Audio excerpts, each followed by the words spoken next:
Auto డ్రైవర్లకు ప్రత్యేక corporation ఏర్పాటు చేసేందుకు కృషి చేస్తారని డిప్యూటీ సీఎం కడియం శ్రీహరి ప్రకటించారు. ఆటో డ్రైవర్ల కుటుంబాలకు పక్కా ఇళ్లు నిర్మిస్తామని తెలిపారు. ప్రపంచ ఆటో డ్రైవర్ల దినోత్సవం సందర్భంగా ఏర్పాటు చేసిన సమావేశంలో కడియం శ్రీహరి ఆటో డ్రైవర్లపై వరాలు జల్లు కురిపించారు. ముఖ్యమంత్రిని ఒప్పించి ఆటో డ్రైవర్లకు జీవిత బీమా సౌకర్యం కల్పించేందుకు కృషి చేస్తానని తెలిపారు.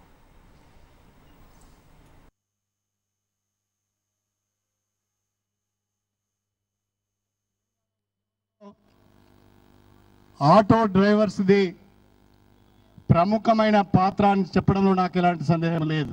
ఆటో డ్రైవర్లకు ప్రమాద బీమా కింద 5 లక్షల రూపాయల బీమా సౌకర్యం కల్పించాలని చెప్పి నాది ఒక ఆలోచన.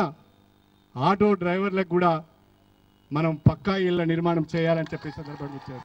వరంగల్ జిల్లాలోనే ఆటో డ్రైవర్లు ఎక్కువ మంది తెలంగాణ ఆటో డ్రైవర్స్ యూనియన్లో ఉన్నారు కాబట్టి మీకు ఇళ్ల పట్టాలు ఇప్పించి ముఖ్యమంత్రి గారిని బతిలాడి బామాలి ఒప్పించి మీకు ఇల్లు కూడా కట్టించిస్తామని చెప్పి సందర్భంగా గుర్తు చేస్తుంది.